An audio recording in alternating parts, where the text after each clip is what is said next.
Good afternoon, ladies and gentlemen. My name is Joel Burney, and on behalf of the co-sponsoring organisations, it is my honour to be your host for today's Melbourne book launch of Lone Voice, The Wars of Isi Leibler, written by Professor Suzanne Rutland.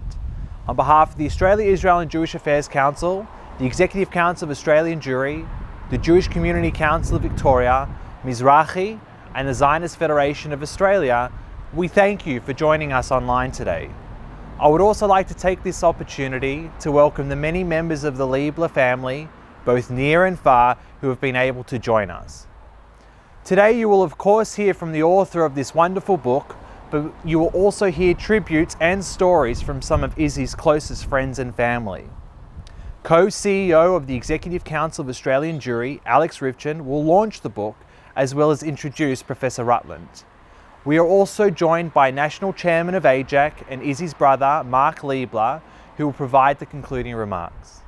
So, over the next 60 minutes, sit back and enjoy the Melbourne book launch of Lone Voice, The Wars of Isi Leibler. To kick things off today, here is a message from esteemed leader of the Australian Jewish community and close friend of Isi, Sam Lipski.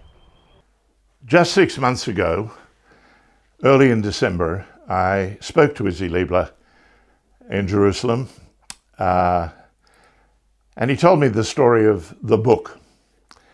More precisely, he told me the story of the title of the book, of which he was very, very proud. He loved the idea of being lone voice, and that the subtitle of the book was The Wars of Isi Leibler. So I said, Isi, that's a bit much and a bit strong, isn't it?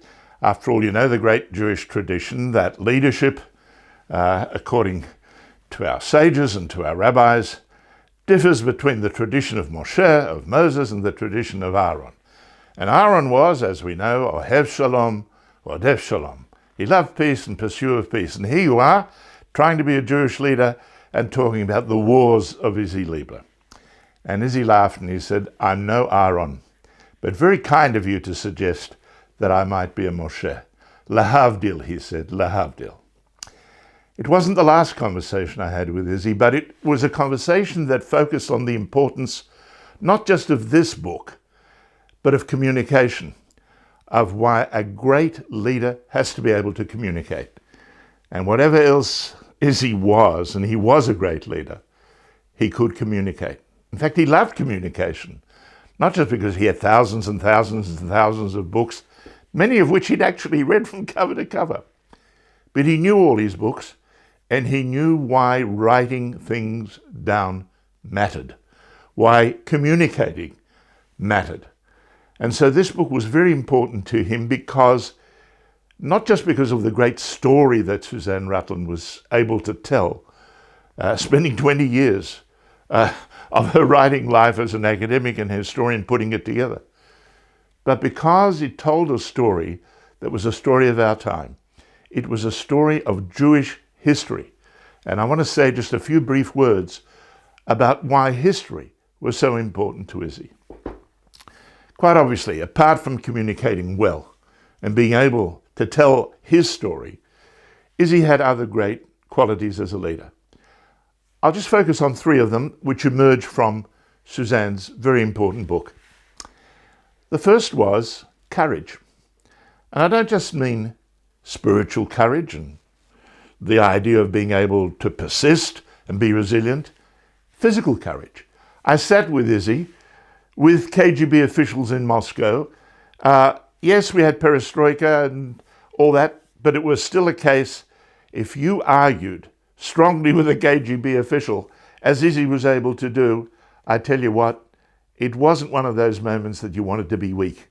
Isi could speak truth to power, not just because sometimes, a writer can write a book about a leader in a free country, but because he could look a KGB official directly in the eye, tell him what he thought and why he had to let the Jews go. The second thing that Isi understood was power. He'd been a student of political science and politics all his life, and he understood power, not just power in communities, but power among nations. And he knew what powerlessness meant.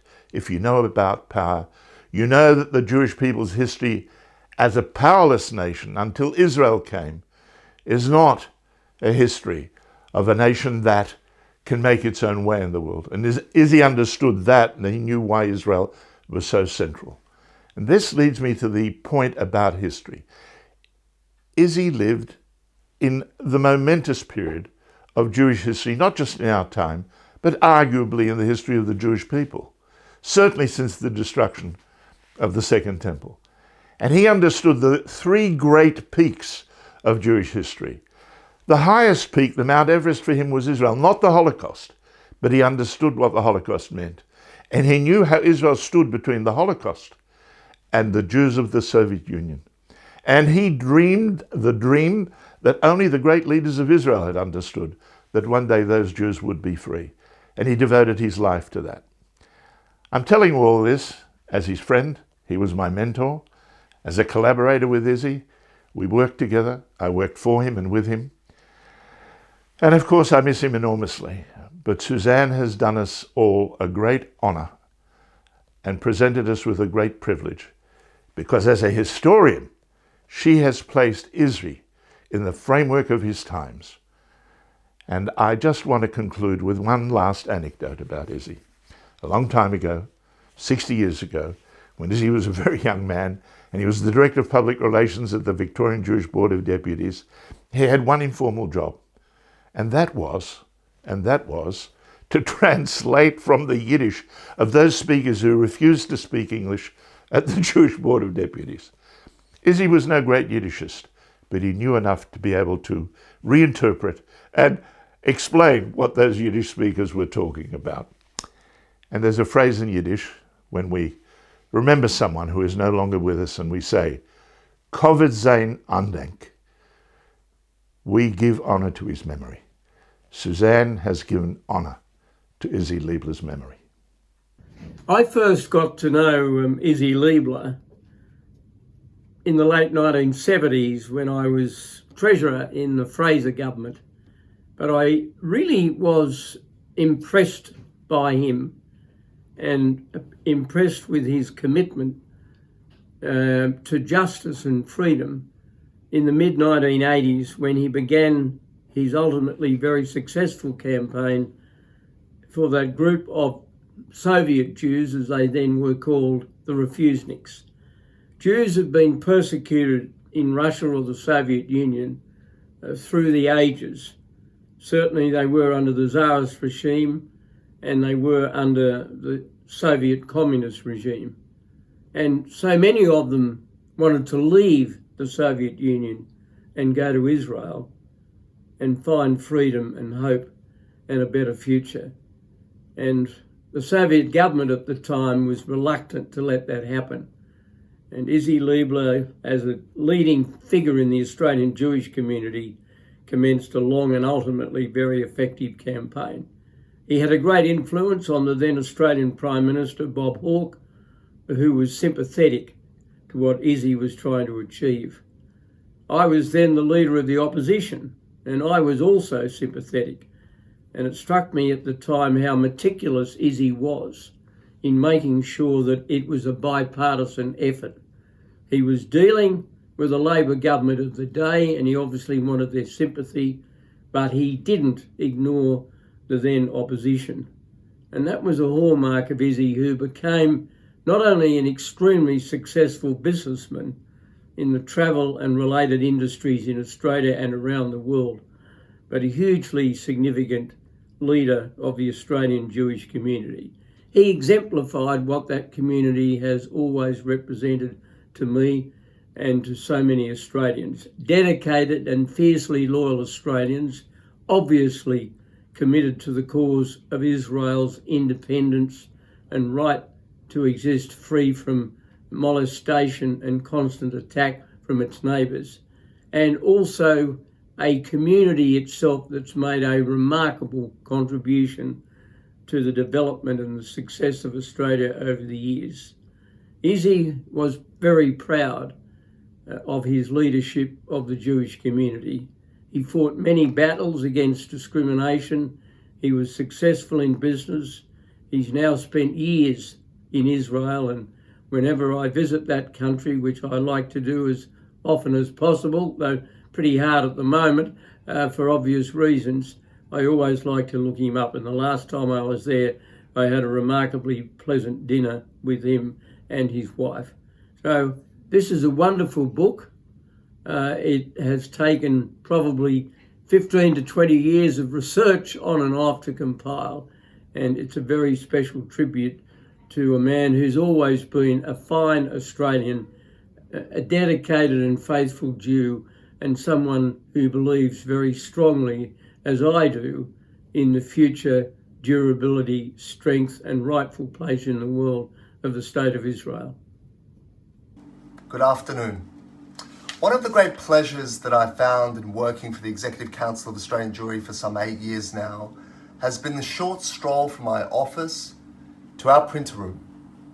Somehow I found that on each such journey of merely 3 or 4 meters, I would be waylaid, thrown off my course as if by a tempest, and drawn instead to the boxes of archives and ECAJ correspondence going back to the 1940s, tucked away on the other side of the office. And once there, I would discover Izzy's file notes, which meticulously documented such things as meetings with the Palestinian representative in Canberra, Ali Kazak, and Nabil Shah, the senior Palestinian negotiator and an ex-prime minister, during which Izzy told Kazak to pipe down after an emotional outburst by Kazak. Time would become inconsequential as I would sink deeper into the dust and splendour of Australian Jewish history. What was I meant to be doing? What had I printed and why? Who could say? Such matters became irrelevant as I would take my tuition from the contemporaneous observations and thoughts of a titan. Aside from learning from how Izzy conducted himself in difficult meetings, how he advocated, how he pressed and charmed, I would return to my office with an acute awareness of how the issues Izzy faced are more or less identical to those confronting the Australian Jewish community today. A day after I read the file note of Izzy's meetings with the Palestinian representatives, the same Ali Kazak published an obscene piece on the ABC website in which he repeated precisely the same charges he levelled in the meeting with Izzy: genocide, ethnic cleansing and the rest. The more I was therefore able to understand this history, read about our failings and triumphs, the better equipped I would be to face the challenges of the present day. Dr. Suzanne Rutland had already left her own mark on our community well before completing this monumental biography of Izzy. Suzanne's writing on the early history of the Australian Jewish community, the great battle to liberate Soviet families like mine, and the trends and flashpoints in Australian anti-Semitism from the Fanny Redding case to the firebombing of synagogues during the First Gulf War, has not only provided invaluable resources to which I and many others frequently turn, she has enlightened our community and our society through her rigour and scholarship. But Suzanne's latest production, the fruit of 20 years of labour, nearly a life sentence of archival exploration, deep thinking and skillful writing, is her greatest contribution yet. This book isn't merely a biography. It is a hugely ambitious work that tells the story of the post-war Australian Jewish community, indeed world Jewry, its defining battles, its friends and heroes, its egos and villains. Reading this book, it is difficult not to feel both overwhelmed and inspired by the breadth of the issues that converge on our community and our ability to overcome them one by one. Suzanne tells this story with the skill and depth of a historian of the highest order and a fine writer who lets the hundreds of wonderful anecdotes and episodes unfold. Her writing is understated, unintrusive, and clear. Reading this book, I was left with a complete understanding of the qualities that defined Isi Leibler, indeed the qualities that are common to all great Jewish leaders. Izzy was fearless, tireless, and brilliant.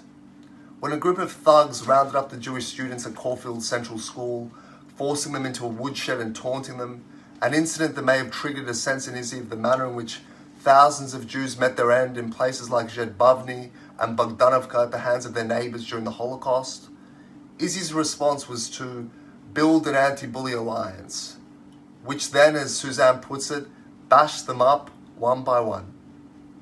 In the years that followed, Isi would take on anti-Zionists in his own community, neo-Nazis and war criminals, authors who mendaciously justified the massacre of Jews by the Ukrainians, the might of the Soviet Union, and the corruption and vanity that threatened to paralyze the Jewish communal world and destroy its ability to fight for the Jewish people.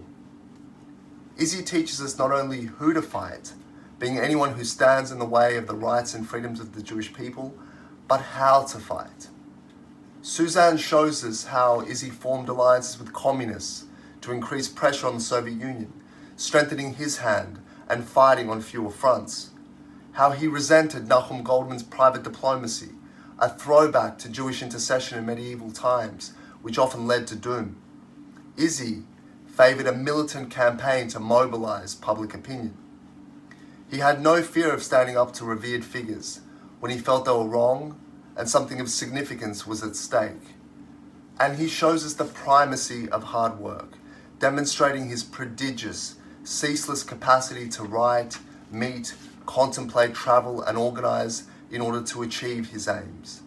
In this regard, Isi was the successor of leaders like Herzl and Weizmann and the inspiration to the current generation of Jewish leaders who never say they're too busy and simply outwork their opponents. Suzanne asked me to say something about my relationship with Isi. I only wish that relationship were greater. But over my years at the ECAJ, I had many communications with Isi. It began after I read Suzanne and Sam's Let My People Go, and I wrote to Isi to convey my deepest and most personal appreciation for what he did for me and for my family. I sent him the covers of the Australian Jewish Times and the Sydney Morning Herald, which featured photos of my family depicting the wave of refuseniks hitting our shores. I told Isi I was fascinated by his friendship with Emanuel Litvinov, that great chronicler of Jewish life in London's East End. Isi wrote to me after the publication of my first book to tell me I had a great talent for writing. I do hope that your current role does not restrict you from continuing to write, he told me. You are extremely gifted and articulate and passionate about Israel. You are thus in a key position to impact on the vast majority of uninformed Jews, especially on young people. Isi's advice and praise meant a great deal to me, and it still does. In writing this book, Suzanne has immortalized a truly great man, whose teachings can now guide Jewish leaders for years to come. By providing me with this comprehensive volume, Suzanne will also keep me set on my tasks and prevent me from getting lost on my way to the printer. Suzanne has done an immense service to the Australian Jewish community and its leadership, present and future, and for that, she has our deepest gratitude. It now gives me great pleasure to declare this wonderful book officially launched in Melbourne, and to close by thanking my fellow speakers Mark Leibler and Sam Lipski, to express my condolences to Mark and the entire Leibler family, and to commend the great mensch Sam Saltzman for his dedication and agility in putting this event together despite some challenges, and to now introduce the author, a treasure and a dear friend, Dr. Suzanne Rutland. Wow. I would like to thank both Sam and Alex for their moving words. Indeed, giving this talk is very emotional for me. When I was in Israel, we had a virtual launch of the book, which featured the video from John Howard, which we just saw, and later the video with Isi himself being interviewed by the well-known veteran Israeli journalist Ehud Yaari, which we will show shortly.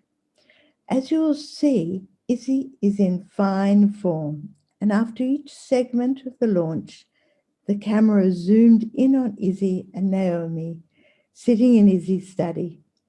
Isi was beaming and on top of the world. It is hard to imagine that Isi is no longer with us. His son Jonathan told me that after the Bar Ilan launch, he went downhill, and in less than a month, he had passed away.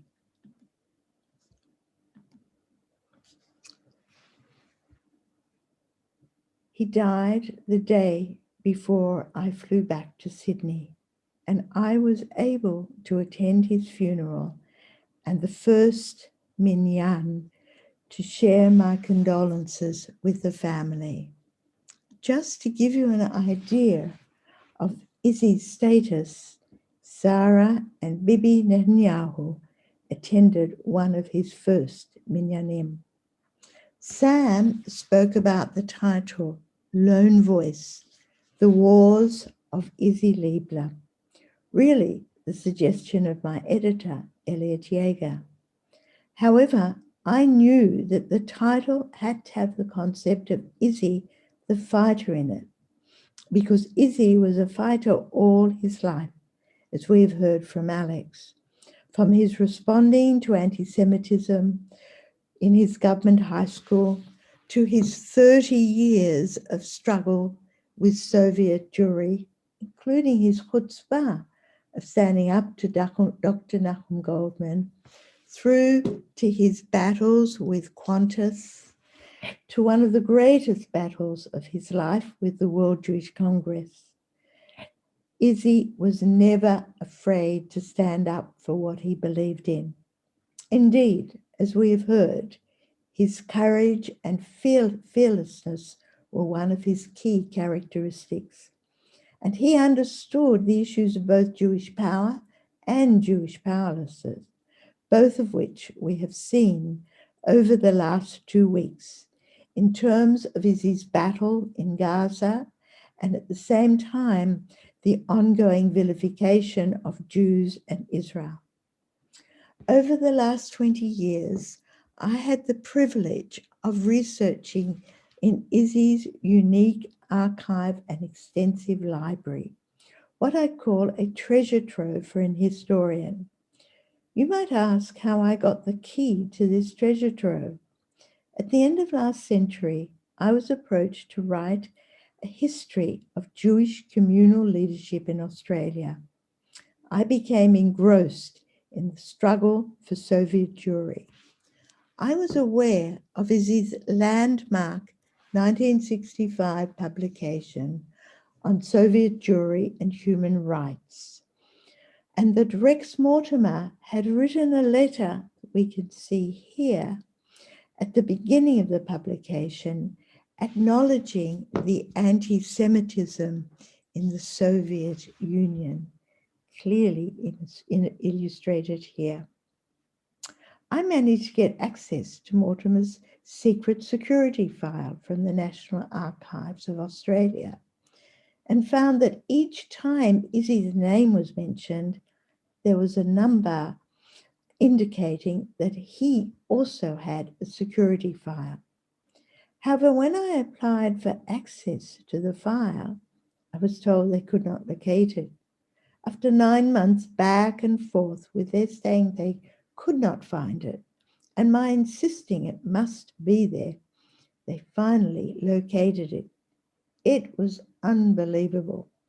As part of his efforts, Izzy was constantly chasing Australian communist leaders because he had been urged by the legendary Shaul Avigor, who had recruited him, to see if he could get a communist leader to admit to Soviet anti-Semitism. Avigor stressed that there was no point for others to make that claim because the Soviet response would just be that they were anti-communist.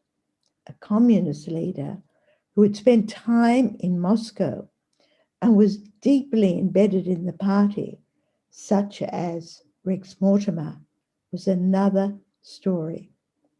During a visit to Jerusalem at the end of 1999, I came armed with some of these telephone conversations between Izzy and about Izzy, with conversations they had behind his back. While ASIO was not tapping Izzy's phone, they were tapping the phones of the various communist leaders. Some of these copies included conversations between two Melbourne Jewish communists, Bernie Taft, a party hack, and Judah Watton, an Australian writer and novelist who Isi hated with a passion, and Isi reciprocated, Walton reciprocated Isi's feelings. These conversations were often very derogatory, as we can see here with Watton. There was nothing there.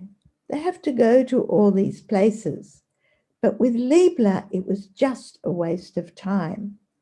Leibler had his views, and everything else was just maneuvers. Isi had always suspected he had a surety file, but now he knew his suspicions were correct. I had found the key to the treasure trove, and here we are today, celebrating the publication of his biography. In a letter to Isi upon reading the book, Rabbi Hirsch, Honorary Life President of the World Union for Progressive Judaism, wrote that one thing that made Isi unique among lay leaders was that, and I quote, generally, most lay leadership was a consequence of their philanthropic contributions. Your leadership, Isi, is also philanthropic, but primarily intellectual. More than anyone else in your generation, you have used your pen and your voice to advocate for institutional integrity. I believe that this really sums up Isi's manifold contributions, which were not only based on his political activism, but also the way he was able to put pen to paper. As was seen, whether it was with his book on Soviet Jewry and human rights in the 1960s, the case for Israel in the 1970s, his concern about Jewish religious extremism in the 1980s, his many columns in the Jerusalem Post and Israel Hayom, or his fight against corruption in the World Jewish Congress. And his intellectual strength came from firm foundations, as we have heard from Sam, his love of books. From 1957, before his father died, when he wrote to his parents that he would begin salivating every time he passed a Jerusalem bookshop, but then he had to check with his parents how much he could spend, to when he could buy whatever he wanted, and it went to the last months of his life. He was a true Renaissance man with a love of art, music, books, and all fine things. And he was an absolute perfectionist. At the same time, he was a family man, and his family meant everything to him, as we see at the end of the book, with this image of his 4 children, his 17 grandchildren, and his expanding family of great grandchildren. In his last years in his beloved Eretz Israel, he could feel a deep sense of achievement. As an historian of our community, I am grateful to Isi for giving me this opportunity to take this journey into his amazing life, to Naomi for being such a supportive life partner, to his son Jonathan for his assistance and enthusiasm, to my editor Elit Yeager, who contributed so much, to Judith Landau, Isi's PA, for all her willing help and patience, and to my children's support.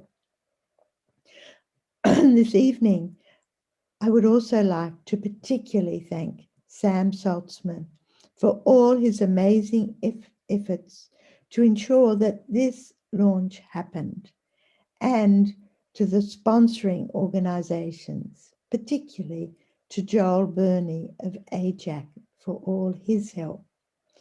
May we all be inspired by Isi's battle to keep fighting for human rights and the well-being of Eretz Israel and Am Yisrael, a battle which we shall now hear him speak about with this interview with Ehud Ya'ari, recorded especially for the Bar Ilan launch.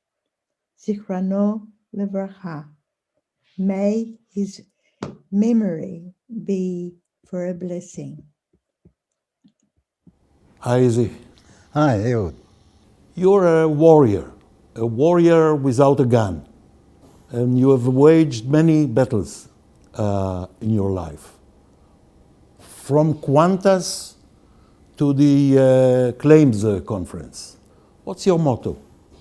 I am, by nature, a stubborn person, but I've always felt that when something is worth pursuing, you pursue it. And in my leadership roles, the one thing I never did, which many of my contemporaries did, was to look and see what the popular vote was. I always felt if something was right, you lead, you get people to follow you, you don't follow what is the popular thing.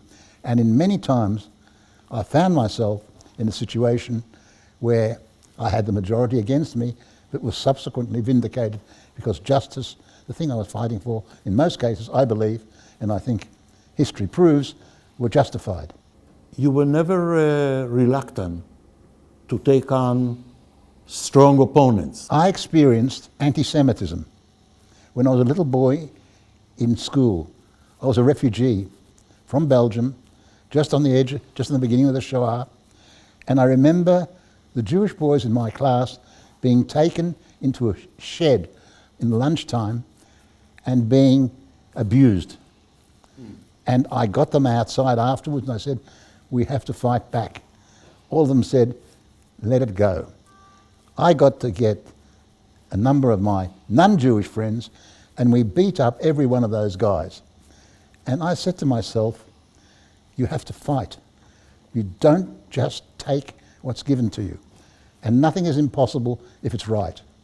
And I think that started me on a path where I just simply was not prepared to compromise what I thought was right. How difficult was the switch from diamonds to the travel industry? The travel grew into something huge, again, because I got into confrontations. They thought they were putting me away, straight away. And every one of my friends told me, you are up against a giant. You're also up against the greatest cartel in the world, IATA, which has to back the national carrier. Give it up. And we went through the courts, and I must tell you, I was not sleeping nights thinking of the tactics and determining not to give up. And we finally won, but it was a hell of a battle. You were drawn to public life early on, in Australia, and then here in Israel. What drove you? I had a family, a father who became the president of the local Jewish community and was in a sense a representative of all the East European Jews who came and upturned the Anglo-Jewish establishment and took over. And my mother, who was very much involved in religious Zionism, she was one of the creators of Emunah, as it was then called, Ladies Mizrahi, and they showed me a feeling. There was always discussion in the house about problems facing the community. And I automatically fell into B'nai Akiva, of which I was one of the founders. And from that point on, I then became a head of the students' organization, which widened my horizons and enabled me to see the world in its widest gap from a religious Zionist viewpoint. You have reached the leadership position in the Australian Jewish community, which I think is one of the best examples of successful advocacy for Israel and Jewish causes. Why? I was a passionate Zionist. I was brought up in a passionate Zionist environment. And I felt that Jewish communities had so much after the Shoah, what was left of them, It was so important for us to retain the state that it was part and parcel of me. Every day I thought of the state of Israel and how important it was for me as a Jew. And I think that that was what impelled me the most. Israel was a centrality of my life. And I had always had ambitions to come and live here, but I became, because of circumstances, a Zionist who was encouraging others to go. And I'm very glad I was able to break that and come myself with my wife. You have enlisted the support of Australian communists in the battle you were involved in for the rescue of Soviet Jewry. I was the most hated person by the Communist Party. Their newspaper would carry articles describing me in the most despicable terms. Their chief agent, a man called Judah Watton, a true Jewish renegade, called me every name under the sun.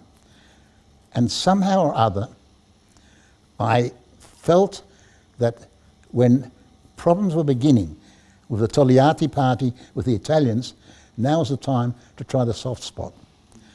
And I found two people, one a Jew and one a non-Jew, the non-Jew being the most responsible. And I managed to convince them that there was a problem. And I wrote an article, they agreed to accept an article for me in their journal. That article became so big, it became a booklet called Soviet Jewry and Human Rights. Now, what was my muzzle was, instead of ignoring it, it turned the communist world upside down. The Soviet embassy went berserk. The chief rabbi of Moscow abused me. All the leaders in Russia, Cold Warrior and all the rest of it, they made me into a personality. How would you sum up your contribution to the campaign to get the doors open for Soviet Jews? I would say 30 years of... I would say the first was getting the first country in the world to raise this at the United Nations. That was critically important, and I'm told by people from within Israel that this had an impact on the government, which was then divided between Golda Meir and another group which said we should stand up and fight the Soviets, and the others that said it's useless, we should just try to coexist. When a country like Australia got up at the United Nations, apparently that tipped them over, and that's when they went into high gear. I was recruited by leading Israelis. Shaul Avigur, the Great. Yes, he recruited me. When I first saw him, I was introduced to him by the ambassador, said someone to come and see me. He was most unimpressive. When I learned who he was, I was in a state of shock. And he said, you are going to represent us in the South Pacific region, Moshe Dekter in the United States, and Emmanuel Litvinov in London. The three of you are going to coordinate activities on Soviet Jewry. And we did. And the biggest enemy we had in our fight was none other than Nachum Goldman. Nachum Goldman was the king of the Jews. He'd been successful with reparations. He had a tongue of gold. Whatever he said went. You had a big fight with him. I was invited to go to a World Jewish Congress assembly meeting in Strasbourg. I was only 30 years old, and I got up and I made a 15-minute speech where I accused him of Stadlanut, explained what it was, and said that this is what has cursed us, and etc., etc. And I thought I'd be booed. To my amazement, when I sat down, I had a standing ovation. People were cheering. And to make matters better, Nachum Goldman was so outraged that he spent at least 1 hour attacking me, which made me, again, a world personality. In the book you speak about a good old friend of mine, Reuven Merchav, Yes. and how you help him and others open up China, open up India, which was very hostile, hard to believe today. Can you briefly sum up your contribution there? I had a connections from business with a top man, one of the top people, advisors to the foreign minister, the head of the American Institute. And this man gave me an interview, allowed things. I invited him to come to Australia and address a university, which was a nice way for a Chinese person to have a holiday. And he grabbed at it. I said, there's one condition. That one condition is you come for my dinner at my place and you meet an Israeli who I'm not going to tell you now who he is. That's where I got him and Reuven Merchav together. And from that point on, we kept moving. And I will never forget 2 weeks beforehand when the Chinese foreign minister met me and said, tell your people in 2 weeks we're going to have foreign relations with Israel. Now, I'm not saying I did that. I'm saying that this is part of a parcel of events which were moving in that direction. India was more difficult. India was much more difficult. India, I met Indira Gandhi. She was a role model of the third world greats. And I spoke to her and she said to me, I'll never forget, it's your people who are turning the Americans against me. It's you Jews who are making life difficult for me. And I remember saying to her, I thought it was my people who were always, when you were in London in exile, fighting for Indian independence. And she left me very, very bitter taste in my mouth that this woman was no friend of Jews. In fact, she detested Jews. I then, through the good offices of my foreign minister, managed to get an interview with another Indian Prime Minister, Rao. And this Indian Prime Minister, again, was a tough character. And I'll never forget one thing. The Australian ambassador had never met him and begged me to include him in the delegation. I said to him, look, my friend, you don't want to come to this. It's not going to be pleasant for you. No, I want to see him. And he sat there and trembled because I told this fellow, I thought I'd lost it, by the way. I told this fellow, you're going to New York in 2 weeks. They will treat you worse than Saddam Hussein if you don't recognize Israel. And he screamed at me, and the meeting was over, and I went with my head, pretty down. I thought, I've done it this time. I was no diplomat. 2 weeks later, diplomatic relations were announced. So how come you decide to take this big company that you have built, Jet Set, and pack up and come to Israel in 1999? Look, I wanted to come to Israel when I graduated. My father died, I came to Israel, had to go back and look after a family business. And when the opportunity came and I'd made money and I was established, I felt now's the time, because my children, who I was turning into Zionists and they were making Aliyah, I was certainly not going to stay behind in Australia and have the rest of my family living here in Israel. And I've been going backwards and forwards, but I found one thing. Australia is so far away that you can't live in two places at once. You have to choose. And the choice was a very simple choice. And it's the best choice we made over 20 and 21 years ago. My wife and I have never, ever looked back. And we say we were privileged at that late stage in our lives, already 60s, to make it here and to still live and participate in the life of Israel. One of the battles that you were waging, and I remember that because you were talking to me about that at the time, was with the World Jewish Congress.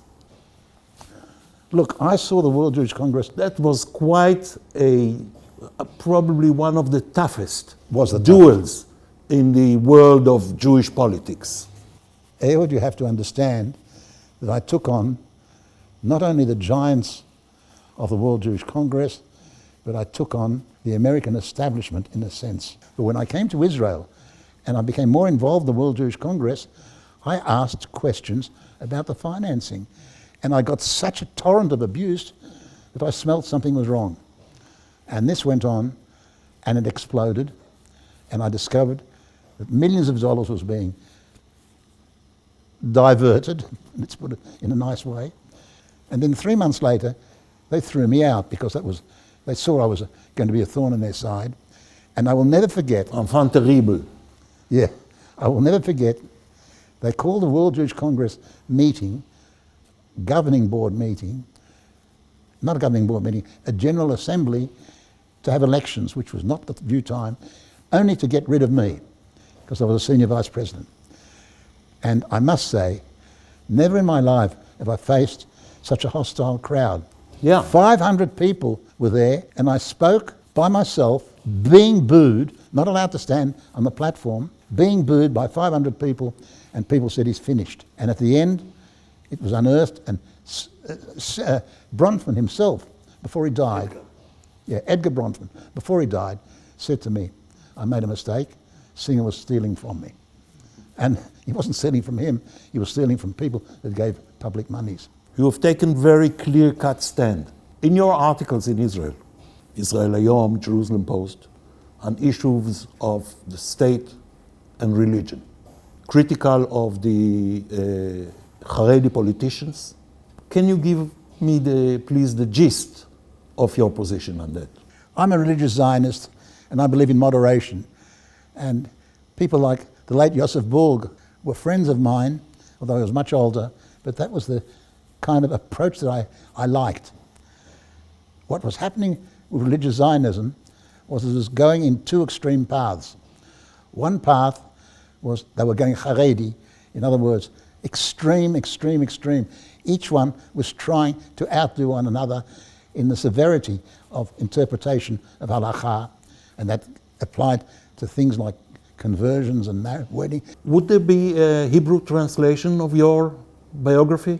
It is currently being translated, and I hope it will be out within a year and a half or so. Thank you very much. Thank you, Ehud. Let me begin by acknowledging the traditional owners of the land on which we meet this afternoon, and by paying my deep respect to their history, their culture, and their unique ongoing contribution to this vital city. You know, I can't help but reflect on what my brother would make of the escalated conflict between Israel and Hamas these last weeks.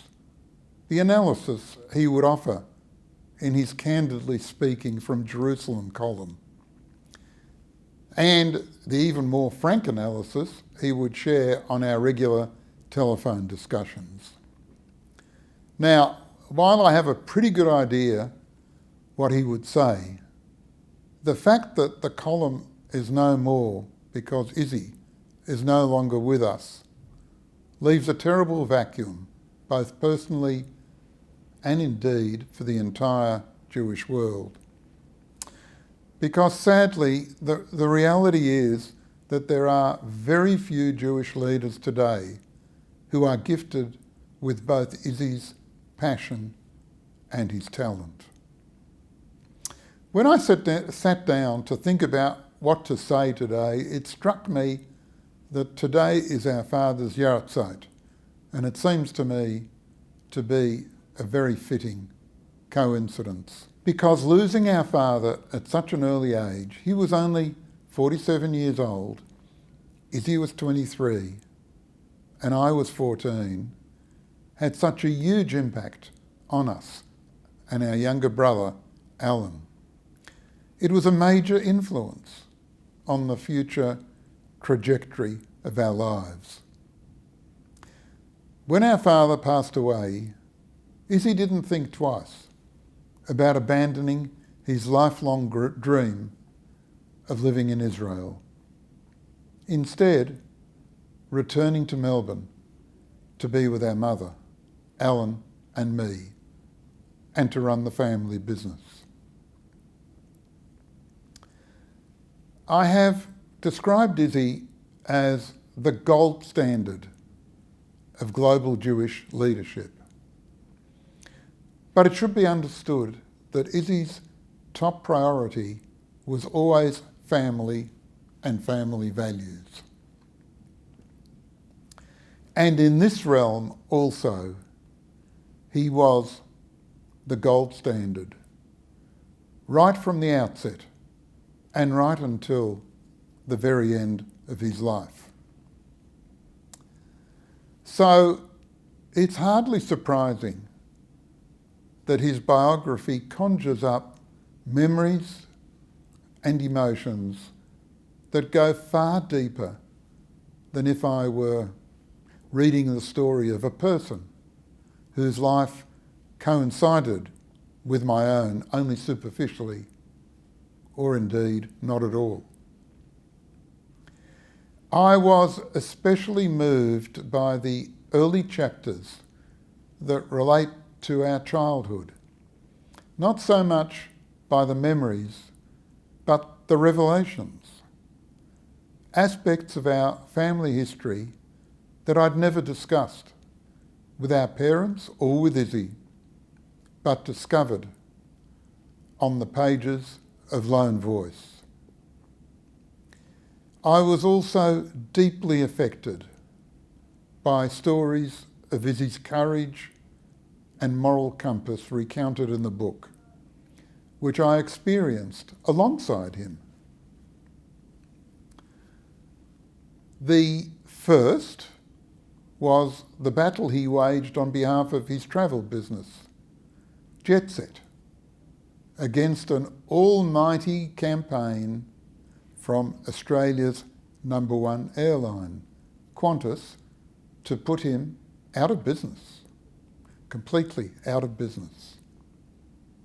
Taking place through the year immediately before I became a partner alongside Arnold Bloch in 1969, and the year after, I worked with Izzy to defend Jet Set against accusations of violating industry regulations. The long, gruelling case drew in a lineup of lawyers who would go on to make their mark on the Australian justice system and beyond. As a young lawyer, just returned from a year of study at Yale, it was a formative experience, and I can admit, half a century later, there were times I felt the odds were completely stacked against us. But Izzy remained utterly focused, utterly steadfast. He would not countenance being bullied, and ultimately he and Jet Set prevailed. The second example of Izzy's resolve that resonates with me to this day is his decision to place in jeopardy what had been a very close relationship with Bob Hawke, referred to in one of the reviews as a bromance. Many of you will know the story, but for those who don't, the close relationship imploded in 1988 after the then Prime Minister told a very large Jewish audience in Melbourne, including 15 newly released refuseniks, that the sorry plight of Russian Jews equated with that of Palestinians in Israel. It took a different kind of courage than what I had observed through the Jet Set case, but courage nonetheless to fracture a friendship with such a powerful, charismatic figure. To place values and integrity above all else. In his determination to shine a light on the corruption he suspected in the upper echelons of the World Jewish Congress, my brother was similarly impervious to the kind of intimidation that can be brought to bear when great wealth, power and status are challenged. Day after day, Izzy and I would speak over the phone, strategising on how to respond to the barrage of intimidation and abuse wrought by the organisation's president, Edgar Bronfman, and its most senior professional, Israel Singer, including a multi-million-dollar libel action. Once again, with history having fallen squarely in Isi's court, I can admit to having worried at the time whether this was a battle worth pursuing for my brother. So these are just 3 stories I can relate to you because I was there. I was on the spot. But I'm profoundly mindful that words really can't do justice to the qualities that made Isi the giant that he was. His toughness and intellect, of course, but equally powerful was the warmth and charm of the man. Isi's biography is called Lone Voice, which is apt, as Isi was indeed a warrior for the Jewish people. But unlike many Jewish leaders today, Isi knew when it was time for war and time for diplomacy. And readers of the book will learn that many of his greatest achievements were achieved through meaningful relationships he developed even with people with whom he disagreed. It's no secret that our relationship went through a difficult period, something that, with the benefit of hindsight and maturity, we both regretted. The period of friction between us as individuals never affected the close ties between our families, though, and ultimately brought Isi and me closer than might otherwise have been the case.